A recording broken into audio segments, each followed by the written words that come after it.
Here are 4 things that you can do to maximize the number of people that you get to help and your sales following a storm. Whether it's a windstorm, a hailstorm, a hurricane, something else, we want to be in a position to make sure that we can maximize the opportunities in front of us to serve our neighbors, to serve property owners, and to expand our business.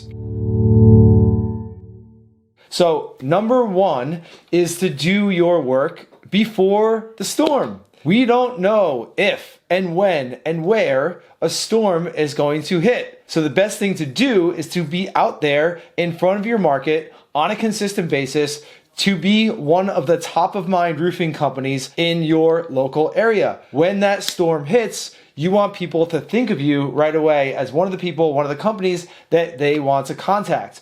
So that includes getting your content out there, getting your brand awareness videos out there, maybe running some social media ads to let everyone in that local area know what you do, who you are, and how you can help them. I like to say you should dig your well before you're thirsty. Do that work in advance. When that storm hits, you've already done that groundwork and you're already top of mind with property owners in your local area that look at you as a trusted advisor, as a trusted problem solver, and not just any old roofer in your local market. Number 2 is to work your database. If you're keeping track of everything, if you have a CRM, we've all got a list of past prospects, past clients. We've got referral partners, strategic partners, which might include real estate agents, general contractors, insurance agents, other businesses, other people kind of within your sphere of influence.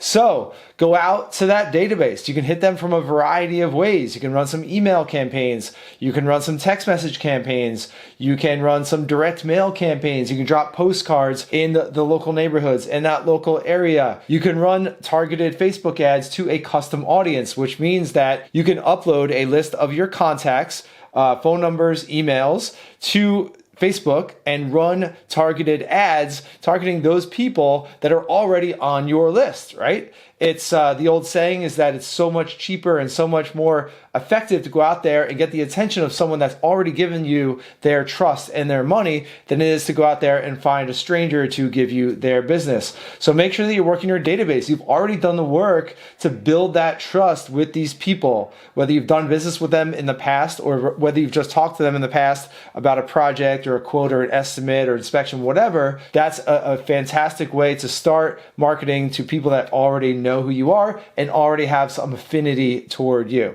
The third thing is run some content, run some social media ads, okay? This is what we specialize in at Contractor Dynamics, and this is what a lot of our clients are doing. Now, I want to share something with you that you probably have never thought about before. There are 2 groups of people out there.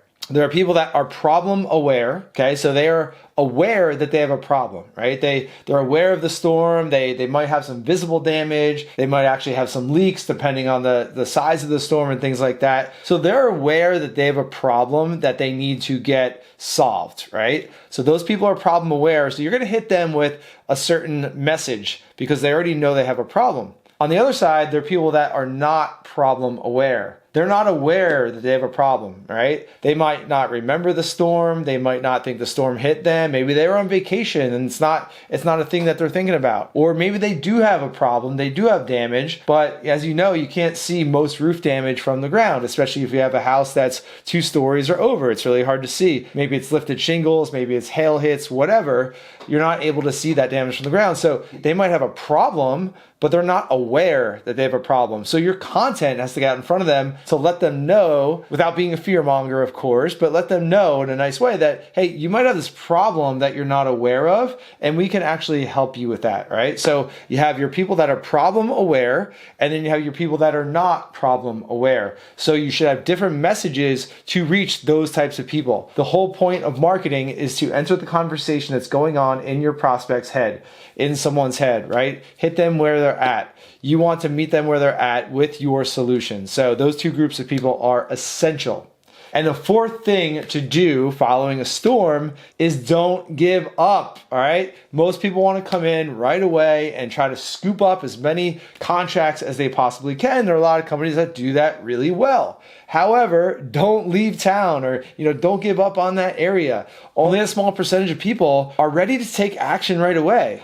Some people just don't want to deal with the hassle. Maybe they're doing their research. Maybe they're not sure who to hire. Maybe they're not sure, if they need to do anything at all, things like that, right? So you should have a strategy for going in right after a storm, and you're going in with one message, and then a couple months later, it might be a different message. And then 4 months later, 6 months later, you might have a different message. 10, 11, 12 months later, your message might be different, because that's when that storm date might be expiring. You're coming up on that year date where, depending on the state, depending on the policy of the carrier, they might not be able to file a claim after a year or 2 years or whatever that is. So your messaging is going to be different, all right? So keep that in mind. Not everyone, very few people actually are going to take action right away. But there's all these people that have a problem that need help, whether they know about it or not, that are going to get, they're going to get that work done over the course of the next 12 months, right? So get in front of them, stay in front of them. Again, email, text messages, phone calls, direct mail, social media ads,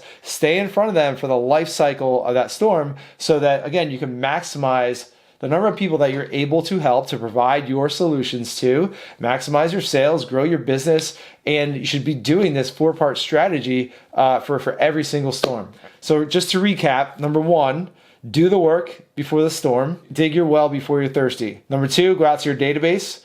Number 3, run some content to hit 2 different types of people, problem aware and not problem aware. And number 4, don't give up. Work that life cycle of the storm. All right?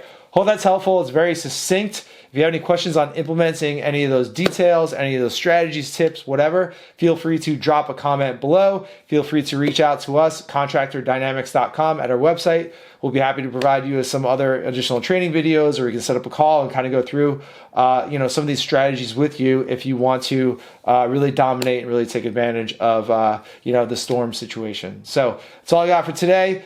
Don't forget to like, subscribe, share this, drop a comment. We appreciate your feedback. We appreciate your engagement. We appreciate your time and attention. And I'll talk to you soon.